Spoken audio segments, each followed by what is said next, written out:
When people think of buying in Emerald Isle, the first thing that comes to mind is the lifestyle. Waking up on the beach at sunrise, kayaking in Bogue Sound, or watching dolphins from the pier. But if you are wondering about the long-term value of owning in Emerald Isle, this video is for you. My name is Dennis Richkovsky, and I am your local Emerald Isle real estate expert and relocation specialist.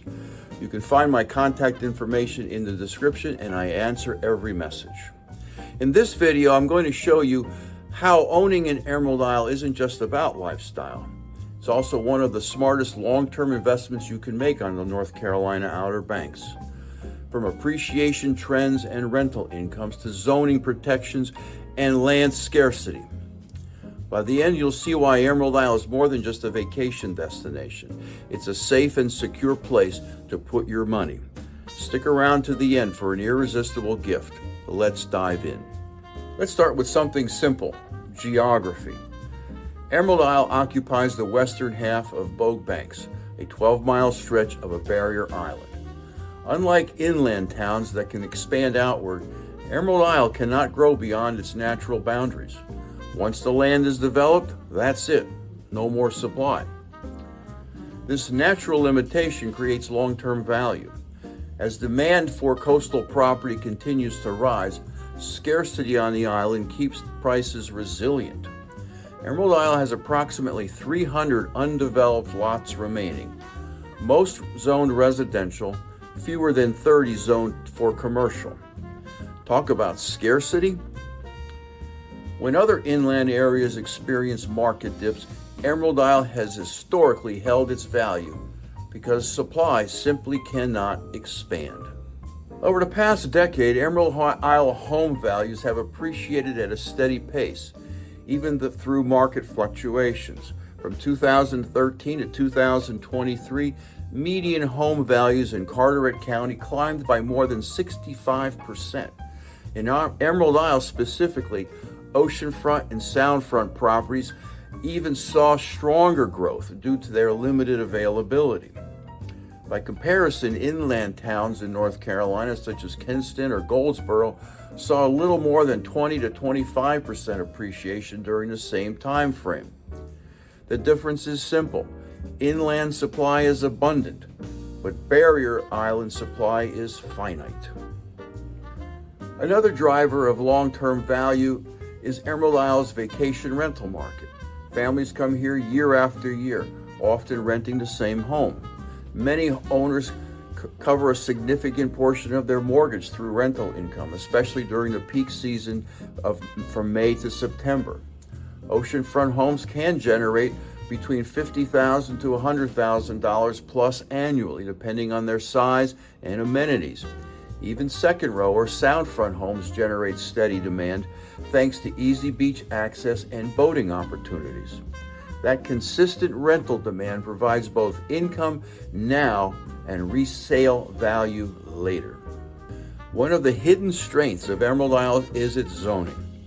That 40-foot building height limit means that there will never be a high-rise condominium dominating the skyline. Most of the town is zoned for single-family homes, duplexes, and small condos, which protects the small-town, family-friendly character of this community. That matters a lot in long-term value. Buyers know they are investing in a place that won't suddenly turn into a Myrtle Beach, an Ocean City, Maryland, or a Miami. The very rules that limit growth are the same rules that preserve property values. One thing that really sets Emerald Isle apart is the way the town invests in itself. When you live here, you're not just buying a home, you're buying into a community that's committed to protecting property and maintaining quality of life.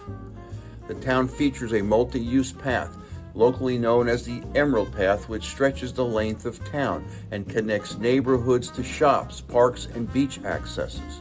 It's not just a bike path, it's a symbol of how the town plans for residents as much as its vacationers. Even more critical is beach nourishment.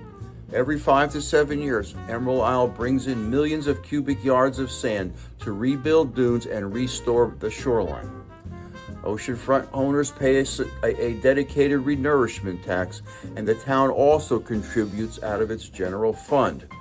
That shared responsibility keeps the beaches wide, healthy, and protected. Compare that to communities on Hatteras Island. North Carolina 12, their only road floods regularly, and their beaches erode without consistent nourishment. Why? They don't have the money or even the sand resources to commit to large-scale projects the way Emerald Isle does. When storms hit, Emerald Isle recovers faster because there's a plan and a budget in place. On Hatteras, erosion and flooding remain chronic problems, making property values that much more vulnerable. This difference is critical. Emerald Isle's long-term investment gives buyers confidence that the town will protect their homes and the community for years and years to come. When you compare Emerald Isle to other coastal markets, you will see how unique it really is. Hilton Head has undeniable charm, but it's heavily commercialized, and second homeowners face triple property taxes compared to full-time residents. That's a significant barrier for both investors and retirees. Wrightsville Beach, located just outside of Wilmington, North Carolina, is a beautiful place. But its property values are also already sky high, making entry into this market difficult. It's also under constant growth pressure because of its ties to the rapidly expanding metropolitan Wilmington area. And then there are the Outer Banks communities like Ocracoke and Hatteras. No doubt, they are breathtaking. Beautiful beaches, windswept dunes, and a raw beauty you won't find anywhere else. But they live under the constant shadow of isolation. NC 12, the only road in and out, floods with almost every nor'easter and even heavy rainstorms. Hurricanes can wash out entire sections, creating new inlets and cutting residents off for weeks or even months from the mainland. On top of that, they don't have the consistent beach nourishment programs that Emerald Isle relies upon. Without new sand and without funding, the shoreline keeps retreating. Property values drop because buyers know erosion is not a maybe, it's a guarantee. If the beach disappears, the homes follow. And that's not theory. It's already happening in Buxton and other Hatteras Island towns, where oceanfront homes have collapsed into the surf. And once the beach goes, the tourists go with it. Why would anybody visit a beach town without any beach? Compared to other Outer Bank towns, Emerald Isle is a different animal altogether, more like a unicorn. With 2 bridges providing reliable access, dedicated funding for the renourishment, strict zoning to prevent overdevelopment, and steady but not overwhelming growth, it offers a rare kind of stability. That stability is what makes ownership here not just a lifestyle choice, but also a sound long-term investment. Emerald Isle sits in a sweet spot. Limited supply, strong demand, steady infrastructure investment, and a community that values preservation over unchecked development. If you're ready to make Emerald Isle a part of your story, let's connect. My contact information is below. And now for my irresistible gift.